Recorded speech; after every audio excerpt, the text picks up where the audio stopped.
ಕೇಳಪ್ಪ ಕಮಲ್ ಅಂತಂದ್ರೆ ನಾನ್ ಮಾಡಿದ್ದೇ ಸರಿ ಅಂತ ಮೊಂಡುವಾದ ಮಾಡಿದ್ದಾರೆ ಈ ಸೌತ್ ಸೂಪರ್ ಸ್ಟಾರ್. ಆದ್ರೆ ಉಳಗ ನಾಯಕನ ನಡೆಯಿಂದ ಕರವೇ ಕಾರ್ಯಕರ್ತರು ಸಿಡಿದೆದ್ದಿದ್ದಾರೆ.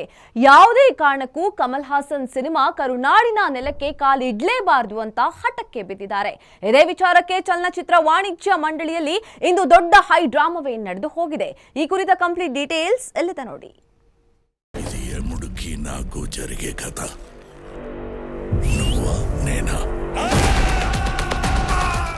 ಏನ್ ನಮ್ಮನ್ನ ಕಂಡ್ರೆ ಊರ್ಕೊಳ್ಳೋರ್ ಒಬ್ರ ಇಬ್ರ ದುಶ್ಮನ್ ಕಹಾ ಹೈ ಅಂದ್ರೆ ನಮ್ಮೂರಲ್ಲೇ ಹೈ ಹೊರಗೂ ಹೈ ಅನ್ನೋ ಹಾಗಾಗಿದೆ ಕನ್ನಡಿಗರ ಪರಿಸ್ಥಿತಿ. ಕನ್ನಡ ನೆಲದಲ್ಲೇ ಇದ್ದು ಇಲ್ಲಿದೆ ಅನ್ನ ನೀರು ಕುಡಿಯೋ ಹಿಂದಿ ವಾಲಾಗಳ ಹಾವಳಿ ಒಂದೆಡೆ ಆದ್ರೆ ಸೋಕಾಲ್ಡ್ ಸ್ಟಾರ್ ಗಳಿಗೂ ನಮ್ಮನ್ನ ಕಂಡ್ರೆ ಅದೊಂಥರ ಉರಿ ನೋಡಿ. ಇದಕ್ಕೆ ಬೆಸ್ಟ್ ಎಕ್ಸಾಂಪಲ್ ಕಾಂಟ್ರವರ್ಸಿ ಕಿಂಗ್ ತಮಿಳಿನ ಉಳಗ ನಾಯಕನ್ ಕಮಲ್ ಹಾಸನ್. ತಮ್ಮ ಥಗ್ಸ್ ಆಫ್ ಲೈಫ್ ಸಿನಿಮಾವನ್ನ ಪ್ರಚಾರ ಮಾಡೋ ಬರದಲ್ಲಿ ತಮಿಳಿನಿಂದಲೇ ಕನ್ನಡ ಬಂತು ಅನ್ನೋ ಅವರ ಅದೊಂದು ಮಾತು ಇಡೀ ಕರುನಾಡಿಗರ ಸ್ವಾಭಿಮಾನವನ್ನ ಕೆಣಕಿದೆ. ಇನ್ನೂ ರೊಚ್ಚಿಗೇಳಿಸಿದ್ದು ನಾನ್ ತಪ್ಪೇ ಮಾಡಿಲ್ಲ ನಾನೇ ರೈಟ್ ಅನ್ನೋ ಅರ್ಥದಲ್ಲಿ ತಮ್ಮ ಹೇಳಿಕೆಯನ್ನ ನಿನ್ನೆ ಸಮರ್ಥಿಸಿಕೊಂಡಿದ್ದು.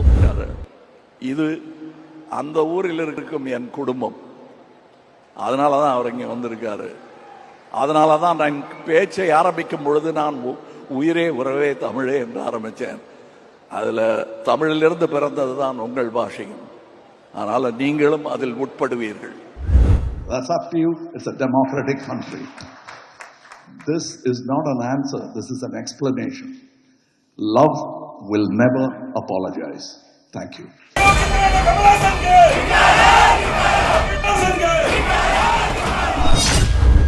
ಕಮಲ್ ಹಾಸನ್ ವಿರುದ್ಧ ಕನ್ನಡಿಗರು ಕೊತ ಚಲನಚಿತ್ರ ವಾಣಿಜ್ಯ ಮಂಡಳಿ ಮುಂದೆ ಪ್ರತಿಭಟನೆ. ಮಂಡಳಿಯಲ್ಲಿ ಮಹತ್ವದ ಸಭೆ, ಕರವೇ ಹೈ ಡ್ರಾಮಾ. ಕಮಲ್ನ ಈ ಕಾಂಟ್ರವರ್ಸಿಯಿಂದ ಕೆರಳಿರೋ ಕನ್ನಡಿಗರು ಕರುನಾಡಲ್ಲಿ ಥಗ್ ಲೈಫ್ ಸಿನಿಮಾ ರಿಲೀಸ್ ಆಗಕೂಡದು, ನೆವರ್ ಎವರ್ ಅಂತ ಪಟ್ಟು ಹಿಡಿದಿದ್ದಾರೆ. ಇಂದು ಕರ್ನಾಟಕ ಚಲನಚಿತ್ರ ವಾಣಿಜ್ಯ ಮಂಡಳಿ ಮುಂದೆ ಕನ್ನಡ ಪರ ಸಂಘಟನೆಗಳು ಪ್ರತಿಭಟನೆ ನಡೆಸಿದ್ದಾರೆ. ಕನ್ನಡಕ್ಕೆ ಅಪಮಾನ ಮಾಡಿರುವ ಕಮಲ್ ಹಾಸನ್ ಚಿತ್ರಗಳಿಗೆ ಕರ್ನಾಟಕದಲ್ಲಿ ಅವಕಾಶ ನೀಡದಂತೆ ಮನವಿ ಮಾಡಿವೆ.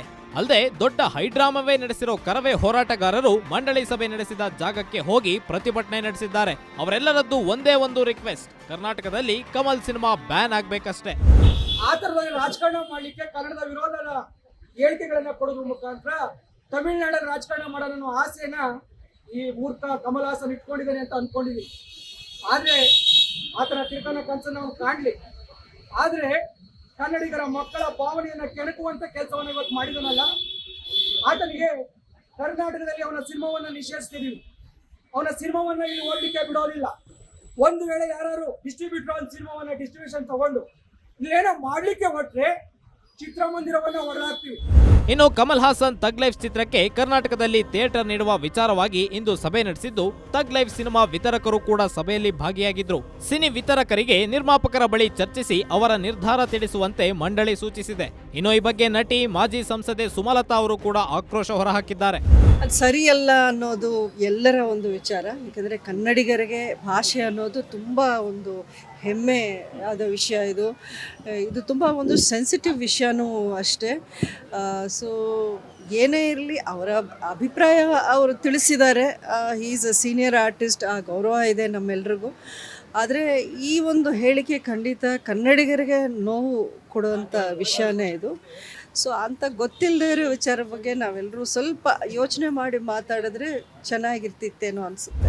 ಒಟ್ನಲ್ಲಿ ಕಮಲ್ ಹಾಸನ್ ಹೇಳಿಕೆ ಸದ್ಯ ಕನ್ನಡಿಗರ ನಿದ್ದೆಗೆಡಿಸಿದ್ದು, ಥಗ್ ಲೈಫ್ ಚಿತ್ರಕ್ಕೆ ಸಂಕಷ್ಟ ಎದುರಾಗಿದ್ರೆ ಇತ್ತ ದೂರು ಸ್ವೀಕರಿಸಿ ಡೆಡ್ಲೈನ್ ನೀಡಿರುವ ಚಲನಚಿತ್ರ ವಾಣಿಜ್ಯ ಮಂಡಳಿ ಯಾವ ನಿರ್ಧಾರ ತೆಗೆದುಕೊಳ್ಳುತ್ತೆ ಅನ್ನೋದನ್ನ ಕಾದ್ ನೋಡಬೇಕಿದೆ. Charan Moodbidri, metro bureau, Guarantee news.